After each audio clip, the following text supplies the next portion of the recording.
was trying on clothes. You got them warmed up and jumping, don't I'll you? tell you. I broke a sweat. Tired. That's great. Good work.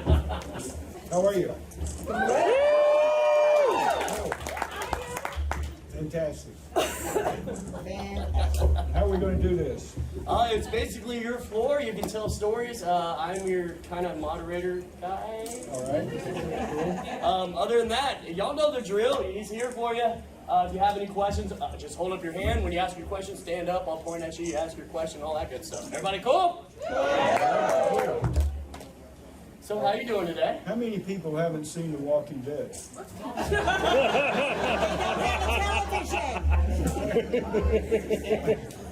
All right. They don't have a TV. Tell us about Bosch. I think maybe we should jump straight to questions. What do you think? Sounds good. I don't know Got a what question back there in the back? I have a non-Walking Dead question.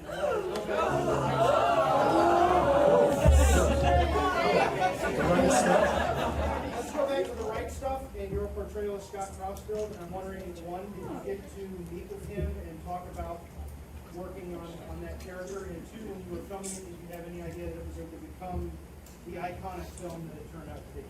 I knew it was a great script. It was based on a fantastic book. And Scott Crossfield was really a real American hero. He was the first test pilot to go twice the speed of sound, Mach 2. And Chuck Yeager was the first one to break the sound barrier. I did meet Chuck Yeager. I'll tell you a brief story. When I met him, I said, "Excuse me, General Yeager, I'm one of the actors playing one of the test pilots." And he had a big smile. He says, "Who is that?" And I said, "Scott Crossfield." He goes, and turned around and walked away. So that kind of told me the competition that existed between test pilots, and particularly, because when Chuck Yeager broke the sound barrier, it was top secret. And when Scott Crossfield came along and went twice the speed of sound, he was on the cover of Life magazine. So I think Chuck had a little grudge there. So, but they were both really American heroes. And Scott Crossfield was the first pilot who was also an aeronautical engineer, and he designed the space suits that the astronauts wore. So he was a wonderful, great guy. I never got a chance to meet him, unfortunately. Yeah. We got a question over here. Hi, Mr. Wilson. In the final scene with the governor, where he sadly decapitated you, you gave a little smile just before it happened. I was just wondering, was that under direction? Was that your own thing? And what were you trying to convey with that?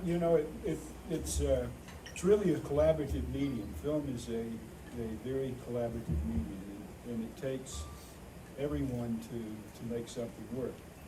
And that was scripted. I understood immediately what it meant. We were shooting the scenes, and the director came up and said, "Scott, it's time for that smile." So I knew that meant the head was coming off. But it was scripted, and I thought it was a great insight into the film because it totally conveyed the relationship that Herschel and Rick had. Herschel talking to Rick and trying to keep humanity in the group. So that was a important moment, I think. Thank you. Young lady right here. Hi, well, I missed you on the show.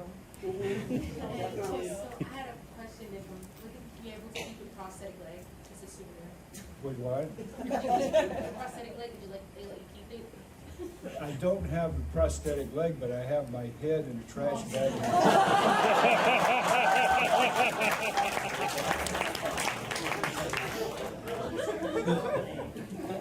Well, I have to say, I have noticed that you haven't cut your hair or shaved your beard.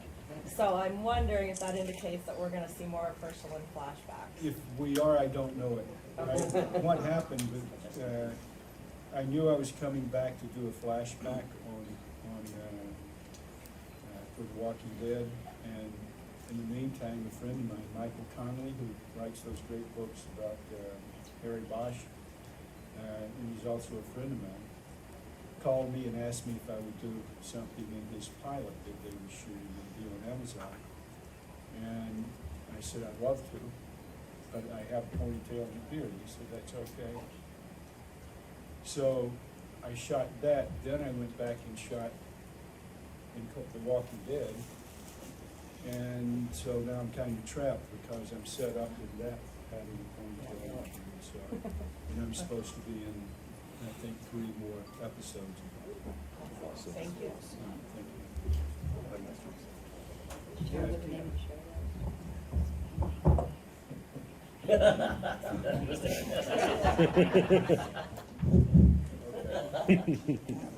Next question, right here in front. Just tell, what is the name of the show that you're going to be in? Bosch, Bosch. yeah.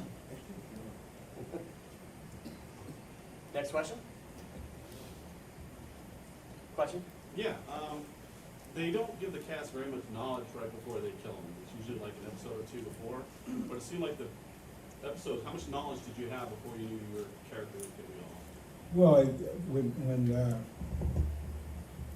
in episode 3 of the 4th season, I got a little suspicious because they were giving me too much to do. You know, that great speech, when you step outside and take a drink of water. And So you were not aware at that point? You just had a they feeling? didn't tell me, but I said, this is not good. It's fun, but it's not good. And then in episode 5, 405, where he goes inside and is trying to save everyone, I said, I'm gone.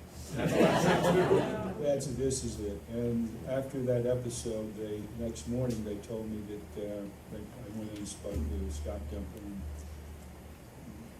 and got the news. So that was about episode 5, 6, 7, and 8. They took me out. So that's how long we lived. And I wasn't in 6 or 7. So. Question over in the corner. I just wondered if there was any news on the sequel to Behind the Mask, because I really enjoyed that movie and I liked your part in that. It was really fun. Is there any news on a sequel to it? Well, I keep hearing that they're talking about doing a sequel to it, and I believe there's a script, but I haven't read it, and they haven't said we're making it, so I don't know what's going on there. But I agree with you, that was a very clever script, and a lot of fun to work on. Thank you. Thank you. Question there, and then I'll come to you. Question? In The Walking Dead, what was one of the most challenging scenes for you to do, either physically or mentally? Well, I'm always mentally challenged.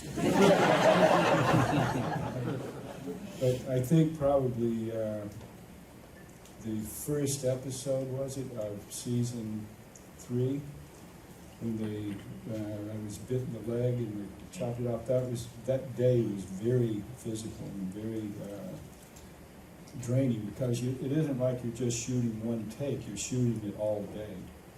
So I'm bit and the group is picking me up and we're running down the hall, and it's just energy.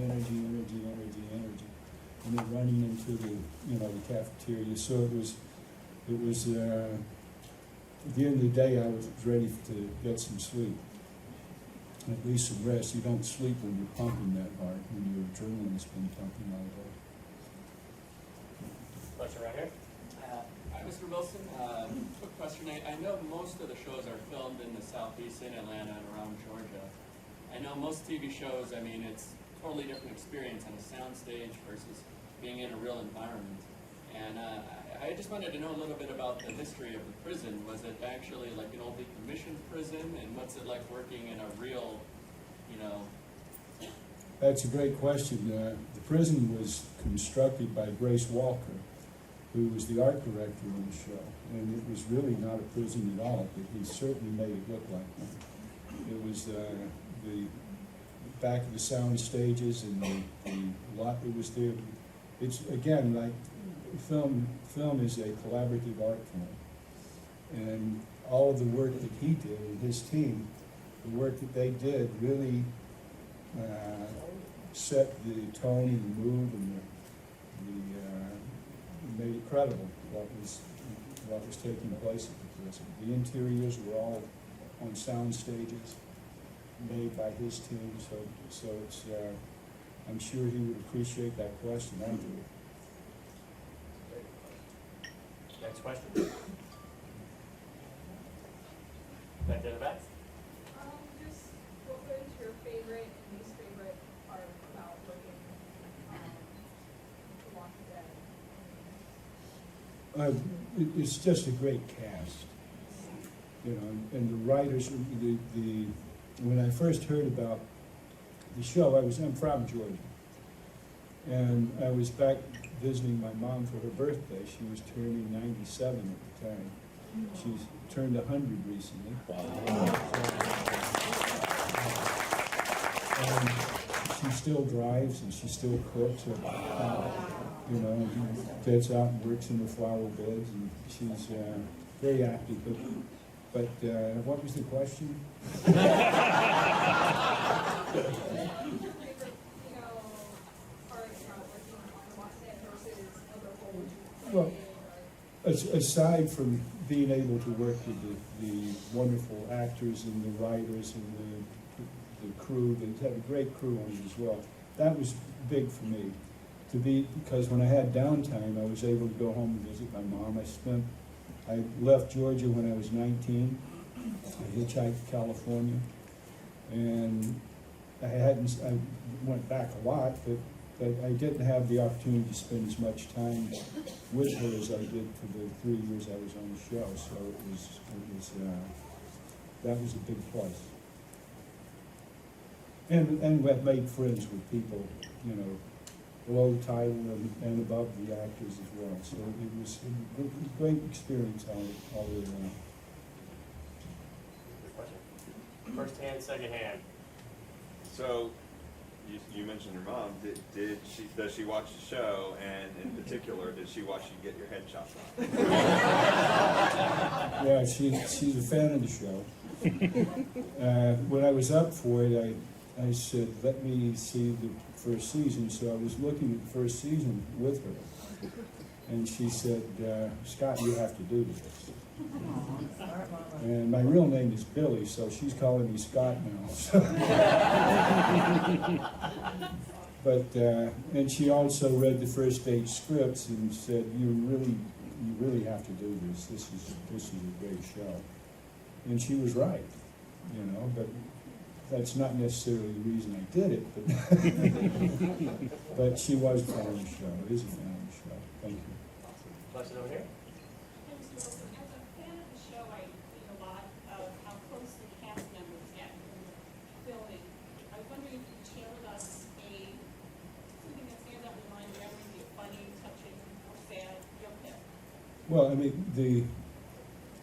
an expression of how close we get is when the characters are killed off the show. There's a death dinner that the cast goes to, and so it's really a bonding moment and appreciation of the work that they've done.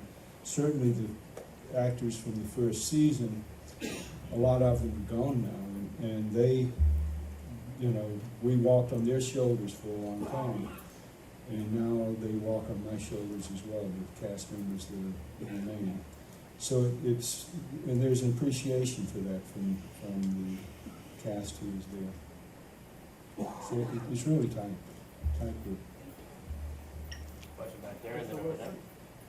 Will you continue to watch the show and maybe in a later episode? Well, truthfully, I don't usually watch it when I was in it. At the end of the season, I would watch it because I didn't like to see something maybe I wouldn't agree with, and then I might go in and, you know, it's too late. Once it's done, it's done. So I will, probably what I'll do is binge watch it. What does your mother think about the beard and the ponytail? She's, She likes it.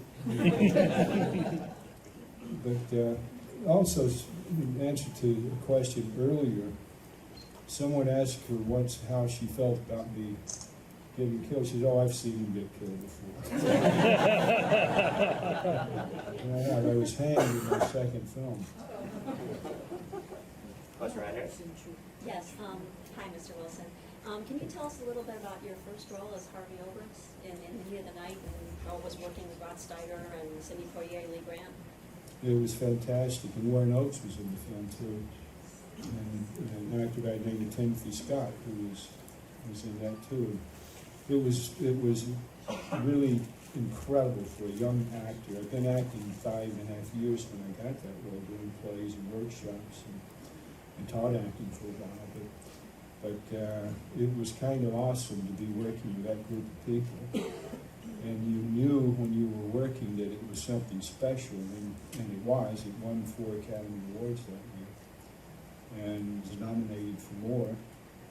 And it led to my being up for In Cold Blood, which I got. And The Heat of the Night was the first film interview I had in 5.5 years. And I said, I better get this, and I did. So it was quite a start for a young actor to work with that group of people. This young man down here. Hello, Scott. I'm a big fan. I was wondering, I saw a picture a while ago of you, Andrew, and Stephen out on the golf course. And I was wondering which one of you is the best golfer. Andrew is the best. Stephen probably could be if he played more. And I'm the worst. I can score better than Stephen, but he has more talent. Somebody right here. Go back there. Hi, Scott. I was wondering if you could tell us a little bit about In Cold Blood. Well, it was, the reason I was up for that relates to The Heat of the Night. Mm-hmm. And Mr. Poitier one day asked me if I was up for that film. And I said, "What's that?" And he said, "It's something we should be up for." And also Quincy Jones, who did the score on The Heat of the Night and In Cold Blood, without my knowing it, both of them had talked to Richard Brooks, who was the director of In Cold Blood, and telling him that he should see me, that they thought I was right for the role. So I went in, and 6 weeks later, I didn't know what it was. I got a copy of the book, magazine articles, and read it, and knew that it was a great opportunity. Mm-hmm. Though I will say, I wish that the film hadn't been made, the book hadn't been written, and the murders had never taken place. But since it did happen, I'm glad that the film and the book stayed true to the actual events and didn't glorify these two guys that committed that crime. So it was a great experience. I mean, as far as work goes, it was very intense, and it was very focused. And Richard Brooks was a volcano ready to erupt at any time. And I think he did that maybe to keep people focused. But it was a great experience. Back there in the back. Being as you're most in tune with the character, I was wondering if you could write Herschel's epitaph, what would you write? Spaghetti Tuesdays ever wins.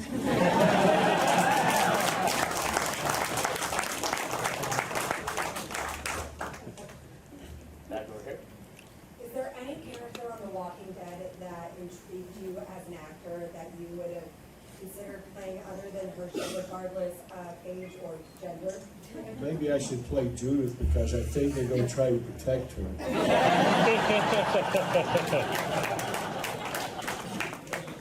This young man in the back there. Was it more fun for you to... I'm sorry. Was it more fun to film at the prison or at your farm?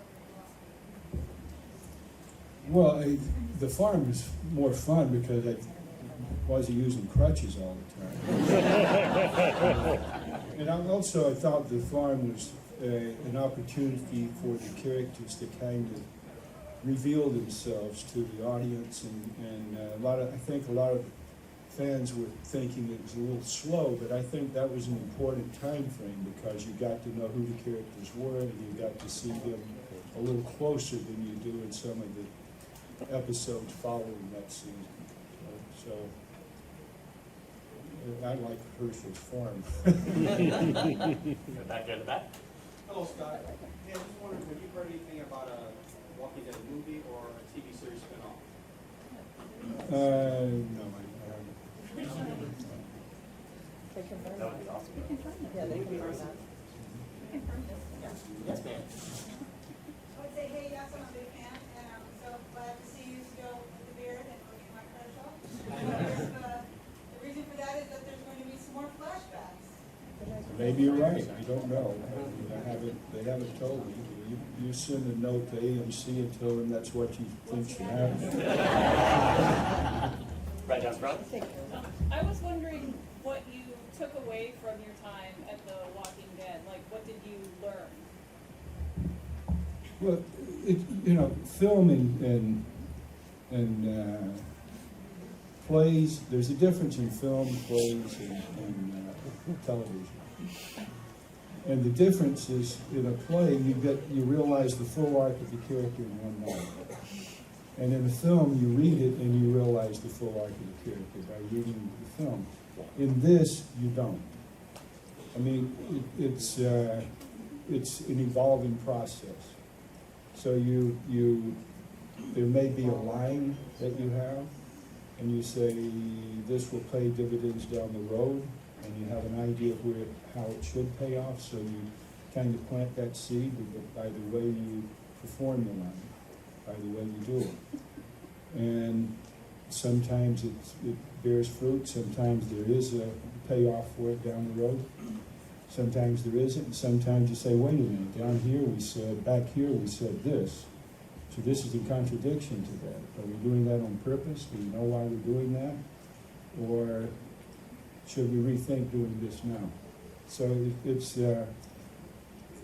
kind of more interesting for me to work in a situation like that where it isn't predetermined what you're going to do. It kind of gives you a little more freedom to set up who the character is.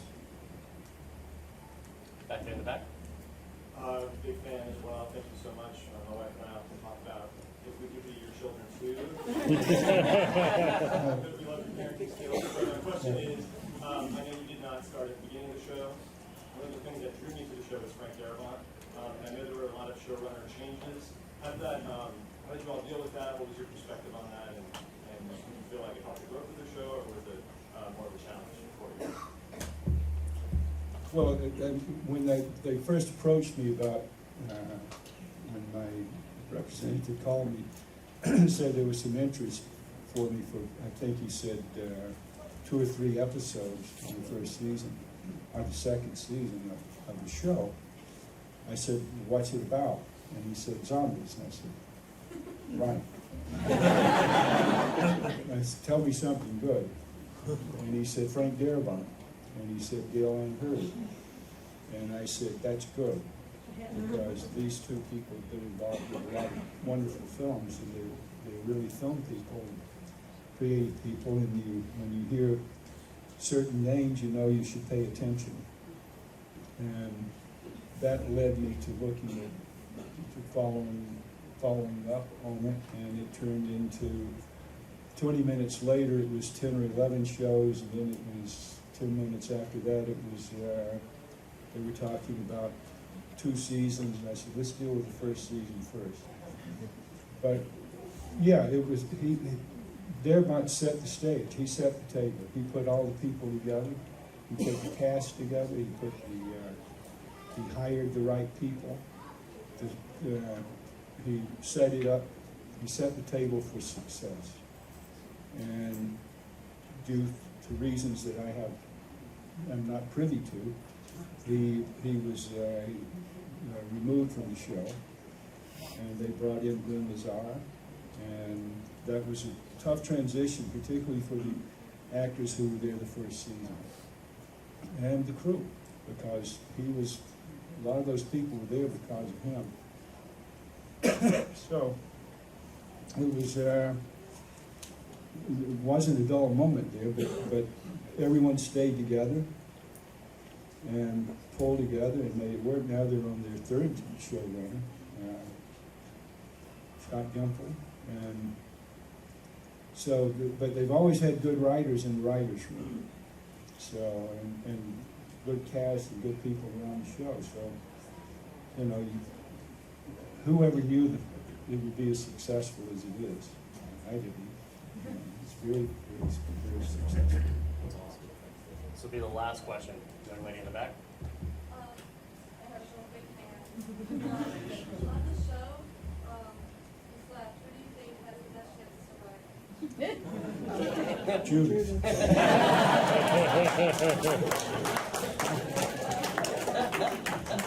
One more question. One more question. I'll let you pick it. He's right in front of me. You have an impressive catalog of roles and what you've been acting in. What's your criteria for picking a role or a project when somebody approaches you? Well, I like to feel like it's a challenge. I like to feel like it's something that is not going to be that easy, you know, because I have a work ethic. I like to think I'm working. But when it's going well, it's work that you love to do. So, and I love to do the work. I mean, it's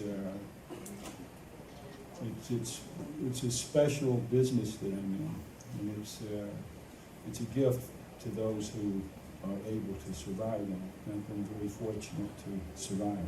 So. Nice job.